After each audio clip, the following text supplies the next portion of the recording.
Welcome back, everyone. Today we have day 4 of our course on designing instructional visual media, and we're going to be taking a look at the question, what do effective visual instructional materials look like? Okay, so today we're going to actually start diving into these instructional materials and what we need to look for. Our learning objective is we're still trying to understand these key theories related to designing these materials. And today specifically, we're going to look at Mayer's cognitive theory of multimedia learning. Now, Mayer's work works off of the two theories we've talked about so far in this class, the first being cognitive load. So to start with today, I just want to kind of review these topics, right? I want to prime those connections so that we can talk about this new theory and how it builds off these ideas. Okay, with cognitive load, there are kind of three major parts to the idea of cognitive load. Right, there is the intrinsic cognitive load, which is the brain power needed to learn content. Extraneous cognitive load, which is the brain power we waste on these non-content distractions when learning. And finally, the germane cognitive load, which is the brain power needed to build our mental connections to start encoding information. Okay, so cognitive load, the big idea is that our brain is managing these three kind of different sections of learning, and we have to be careful not to overload any one of these sections or waste too much brain power, because then our students won't be able to actually learn the content. Last class, we also talked about dual coding, right? The idea that information has two pathways it can take when entering our brain, okay, the dual channel idea. So in dual coding, humans process information in two ways, okay, and Pavio talks about there's the verbal system and the nonverbal system. Okay, so the big takeaway there is that we don't process all information the same. Okay, we're processing it differently based on if there's language tied to those ideas or if there's not language tied to those ideas. And we also talked about in dual coding the idea of referential connections, that we have this verbal system, we have this nonverbal system, and they can interact between them. They can refer to one another. Okay, so there are connections between these systems, and they enhance learning. Okay, it's easier to learn if there's more connections available. So if we show both verbal and nonverbal information, it should be easier for those students to learn if we choose the right types of information. Okay, so that's the gist of dual coding, that there are two channels and we learn better if we use them both efficiently. Now what Meyer does is he takes kind of both of these ideas of cognitive load and dual coding and he puts them together and he tries to kind of simplify Pavio's model from last class. Okay, we still have the dual channels. Now he's really focusing on we're using our eyes and ears to either select words or images. Okay, so there's a selecting process when we're taking in information. Okay, we store that information in our working memory, and then there's some organizing being done. Okay, Pavio referred to this as the associative structure. Okay, Meyer just talks about it as a verbal or pictorial model that we're organizing in our head. And finally, Meyer also works in the fact that we have to integrate prior knowledge. Okay, so we have to pull prior knowledge out of our long-term memory and integrate that with these new models, and that is how learning takes place. So that's kind of the idea here. Now this model is very similar to Pavio's. I think it's probably structured a little simpler to understand. There's less, new vocabulary. But I think the true benefit of Meyer's work is then he takes this model and he comes up with a list of principles to help practitioners kind of follow this. So he comes up with a list of principles that kind of shows us what our best practices are going to be when designing these instructional visual media. So we're going to take a look at that next. So Meyer came up with a list of 12 principles, and he breaks them down into 3 domain areas. Okay, the first area, he developed 5 principles for reducing extraneous processing. These are the coherence principle, signaling principle, redundancy, and so on. Okay, we're going to talk about these in a second, but I just want to introduce them here. He also came up with 3 principles for managing essential processing. He calls these segmenting, pre-training, and modality. And there were also 4 principles for fostering generative processing. Okay, multimedia principle, the personalization principle, voice and image. Okay, so what these are is these are a list of our kind of visual media best practices. It's a list of things to follow if you want an effective instructional visual media. Okay, because with each one of these topics, what Meyer did is he did a meta-analysis. He looked to the research and he kind of put different studies together to form these ideas. Okay, so these are all research-backed principles. And I think what's interesting here is if you really look at the details, what he's doing is he's reframing cognitive load here. All of these are just about cognitive load. Okay, to reduce extraneous processing, well, we're trying to minimize extraneous cognitive load. The essential processing is just our intrinsic cognitive load, right? The load tied to learning. When he talks about the generative processing, we're talking about germane cognitive load. Okay, so in a nutshell, Mayer's 12 principles are essentially a dual coding approach to minimizing cognitive load. Starting off, we have the 5 principles for reducing extraneous processing, right? That extraneous cognitive load. The first principle is coherence, that just basically summarizes we want to remove extraneous materials. If something's not coherent, pull it out of the lesson. Signaling. We want to use cues to highlight essential information. This might be underlining, this might be circling something, this might be a literal highlight, this might be using arrows to point at essential information, right? But something is telling the learner where to look. Redundancy. Okay, the redundancy principle states that if we're using graphics and narration, pull out that text. Okay? If I'm going to talk over a picture, then I don't necessarily need a paragraph next to that, right? That tends to overwhelm people. So the redundancy effect is about pulling out that extra unneeded text. Spatial contiguity principle. Okay, contiguity means next to or neighboring. Okay, so if we're talking about neighboring in space, we want to group corresponding words and pictures together. Okay, your label to a picture should not be across the page. It should be right next to the picture that it's labeling.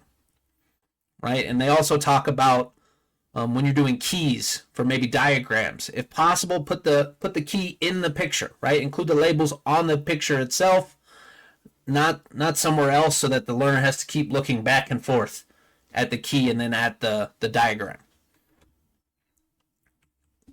And we also have the temporal contiguity principle. And this is looking at temporal, right, which is time. So we want to present corresponding words and pictures at the same time, simultaneously. Now, the principles for managing our essential processing, right? Trying to minimize that intrinsic cognitive load, making our topics as simple to approach as possible. We could look at segmenting. The segmenting principle says we want to present information in user-paced segments rather than just one long continuous chunk of information.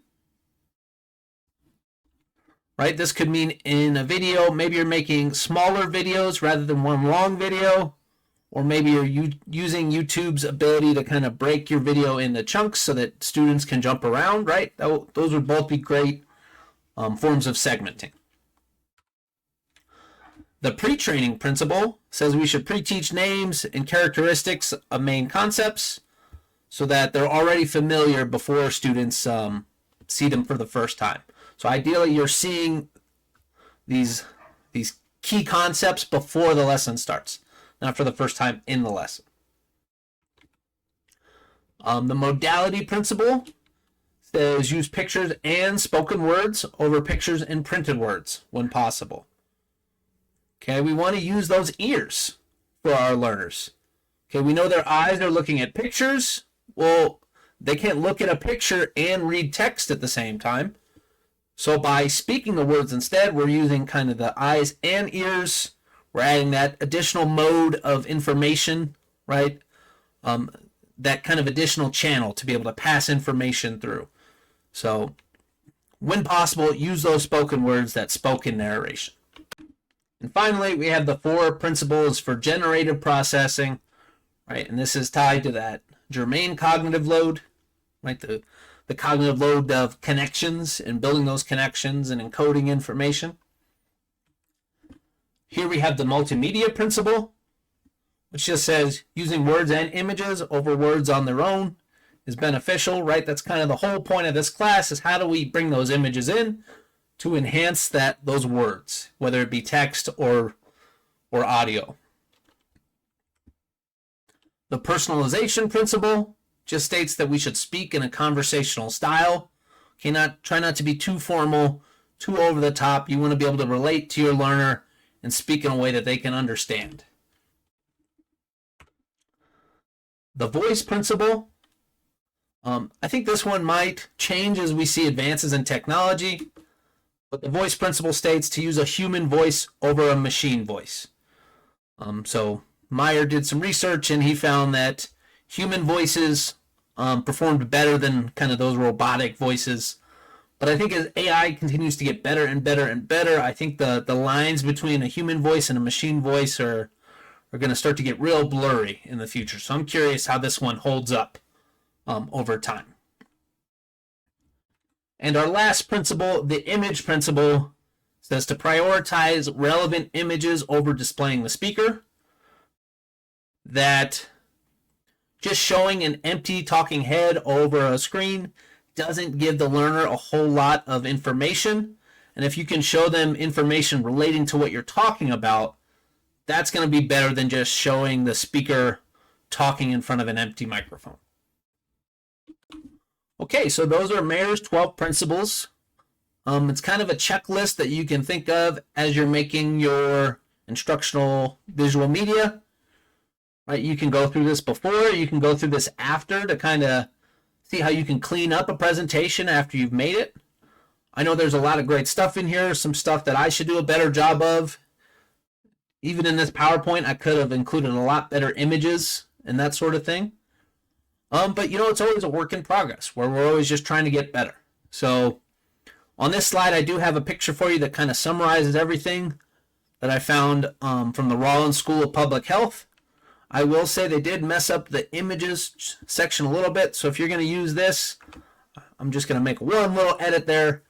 Right, with the images principle, we're talking about the display of a speaker. We're not talking about the use of images. I think they mixed that up with the multimedia principle, but that's okay.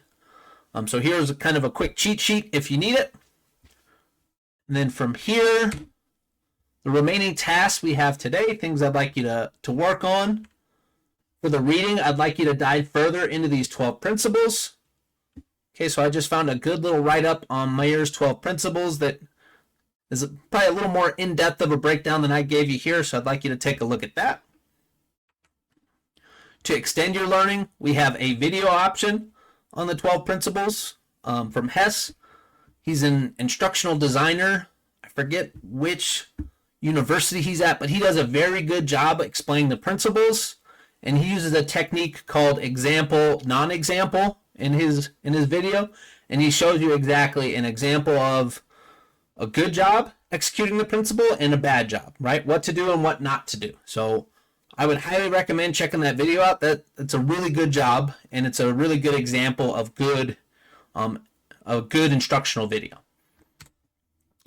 I also have a book chapter on multimedia learning from Mayer.